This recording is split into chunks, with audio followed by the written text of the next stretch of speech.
시작하기 전에 저는 좀 국장님한테 좀 궁금한 게 있었어요. 예전부터. 어떤 거? 저희가 이게 사실 국장님 때문에 되게 핫했거든요. 유튜브에서. 그렇죠. 우리 우리. 네. 야. 우리 그거당. 땡땡당. 네.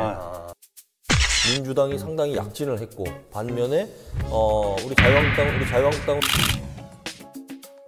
난 댓글에서 그렇게 욕을 많이 들어보기엔 또 처음이라서 정치인 수준이었죠. 정치. 해명을 좀 하셔야 되지 않을까요? 근데 사실은 원래 이야기를 할 때 제가 주로 이제 우리라는 그 접두사를 많이 쓰는데 우리가 사족을 쓰면 그렇게 막 쥐잡듯이 잡으시면서 거기에는 우리.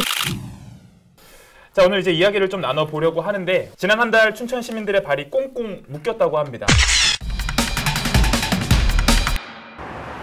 시민들의 발, 바로 대중교통인 시내버스를 두고 하는 말입니다. 그만큼 모든 시민들이 만족할 수 있는 범위 안에 있어야 한다는 뜻인데요.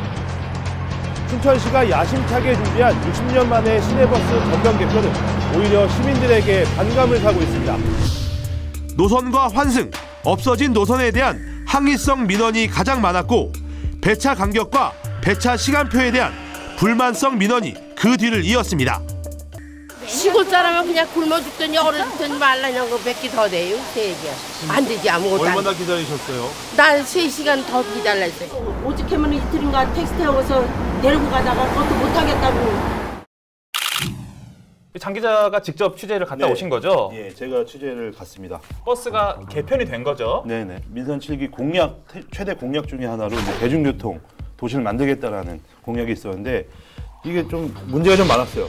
100명 중에 한 10명 정도는 만족을 해요. 하지만 이 90% 정도가 이게 뭐냐라는 반응이 좀 많이 있었던 것 같습니다. 제가 좀 골라 쓴 건데 인터뷰를.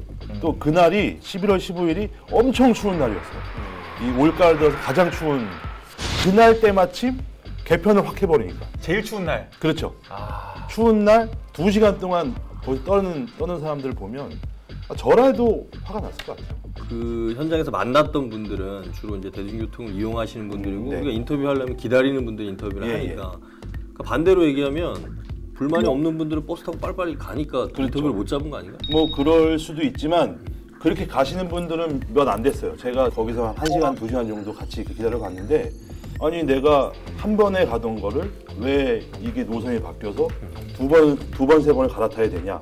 아니 무슨 2시간 넘게 버스를 기다리면 이게 버스냐. 차라리 택시 타고 가겠다. 뭐 이런 반응들도 많이 있었고요. 이거에 대해서 춘천시의 입장이 좀 궁금해요. 그러니까 그렇죠. 시민들이 굉장히 많이 불만을 토로하고 그렇죠. 있을 텐데 춘천시는 어떤 입장이죠? 지금 춘천시에 하루에 700통 전화가 온대요. 버스 관련해서 춘천시가 이걸 딱 일주일 하고 기자회견을 합니다. 바로? 예. 1월 1일부터 개편을 또 하겠다. 보완하겠다라고 그런 얘기를 딱 공식으로 발표합니다. 개편에 또 개편을 하는 거예요? 그렇죠. 이게 민원이 많이 발생한 곳, 네네. 그곳에 노선을 추가한다거나 아니면 지금 외곽을 순환하는 노선을 줄여서 다시 지선 노선으로 갖고 온다거나.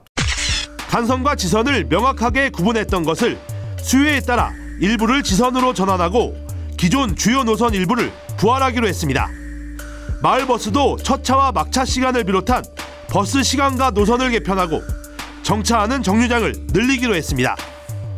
또 등교 시간대 S버스에 대한 부분도 확대하기로 했습니다. 이게 압축하면 그거잖아. 단순화하고 목적지에 빠르게 갈 수 있도록 간선하고 지선하고 그렇죠. 환승 체계를 구축한다. 네네. 그러니까 사실은 이 목적을 지금 달성하고 있느냐에 대해서 좀 집중해 봐야 될 것 같은데 시민들 반응은 아까 장 기자 얘기대로 뭐 긍정적인 반응들은 뭐 10% 뭐 예. 대단히 낮다 뭐 이렇게 그렇죠. 좀 이해할 수 있을 것 같은데 실제 그럼 목적을 지금 달성하고 있느냐에 대한 언론 보도들 뭐 여러 가지 좀 있었던 것 같은데 본인은 좀 어땠어요 취재하면서?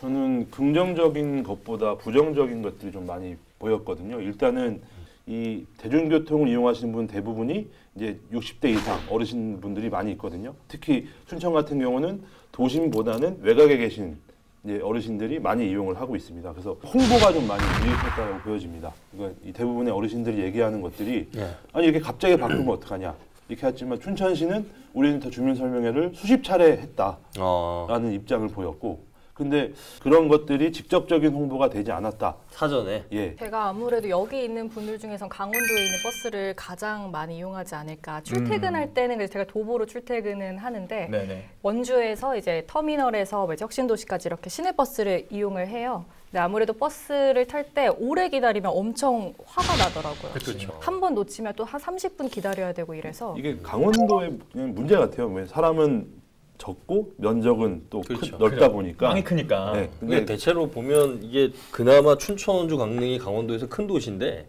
거기도 지금 대중교통들이 불편하다는 얘기가 특히 이제 강릉 같은 데도 관광지인데 대중교통이 너무 불편하다. 네. 그래서 개편의 필요성은 다 누구나 공감하고 있는데 방식을 지금 이제 그러니까 춘천이 어떻게 보면 제일 먼저 시도를 해본 거죠. 그렇죠. 전체적으로. 예. 이거 만든 사람 진짜 대가리 바가지 터지죠. 그 버스를 놓치면 3시간이니까. 3시간이요? 자기처럼 애들 실어 날르고 계시는데. 그 와중에 미담사네요. 여기서의 키워드는 체어맨이네요. 체어맨. 네, 먼저 시작. 제가 그거 하나요? 근데 진짜 좀 황당한 게 춘천에 와서 제가 우버를 할까요?